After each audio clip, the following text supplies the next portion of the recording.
বাবা রাজু, ভালো আছো? হ্যাঁ চাচা, ভালো। কিছু লাগবে নাকি?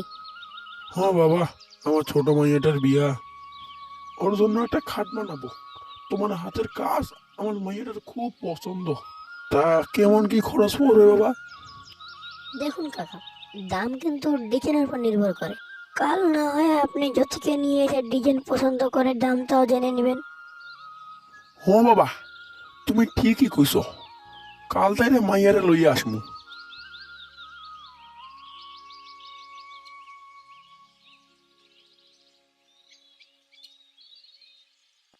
কি রে ওটা রাজু, কাস্টমাররা কি ওইভাবে ছেড়ে দেয়? রফিক ভাই, আজগর চাচা আমার কাছে ছাড়া অন্য কারো কাছেই বানিয়ে নেয় না, বুঝেছো? তা ঠিক আছে, সেটা না কালই বোঝাতে যাবে তাহলে। রফিক ভাই, আমাদের মাসে টাকাটা দিবেন না? আমার খুব টাকার প্রয়োজন রফিক ভাই। হ্যাঁ, তো কত জানি টাকা? ভাই, 8,000। আচ্ছা, 5,000 টাকা নিয়ে যা, বাকিটা পরে নিস। কিন্তু রফিক ভাই, আপনি তো প্রতি মাসে এরম করেন। আপনার কাছে তো আমি আরো 2,000 টাকা পাবো।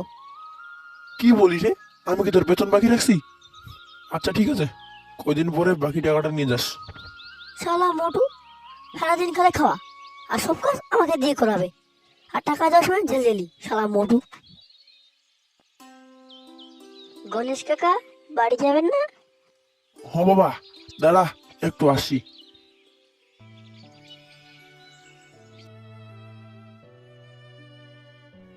কাকা, বাড়িতে সব ঠিক আছে তো? আর কি ঠিক থাকবো বাবা, মাইয়াটার বিয়ার লাগে অনেক টাকা দরকার। আমি নিচু জাতের মানুষ, এত টাকা কেমনে জোগাড় করমু? চিন্তা করবেন না কাকা, দেখবেন ধীরে ধীরে সব ঠিক হয়ে যাবে। গণেশের বাড়ি রাজুর বাড়ির কাছেই। এই গ্রামে হিন্দু মুসলিম একসঙ্গেই বসবাস করে। প্রতিদিন রাতে বাড়ি ফেরার সময় রাজু গণেশকে তার সাইকেলে করে নিয়ে আসতো। তা বেটা রাজু, তোর মনটা আজকে তো খারাপ লাগছে কেন?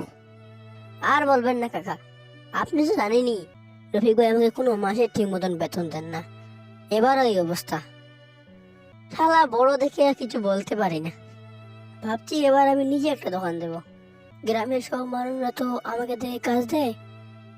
আশা করি আমি দোকান দিলে কাজের আর অভাব হবে না। ও বাবা, তোর বুদ্ধিটা তো খুব ভালো, কিন্তু তাতে তো অনেক টাকার প্রয়োজন। হ্যাঁ বাস, এইখানে নামিয়ে দাও আমাকে। তুমি ঠিকই বলেছো কাকা, দেখি টাকার ব্যবস্থা করা যায় নাকি। হ্যাঁ বাস, এবার যাও তুমি, এসব নিয়ে পরে ভাবা যাবে।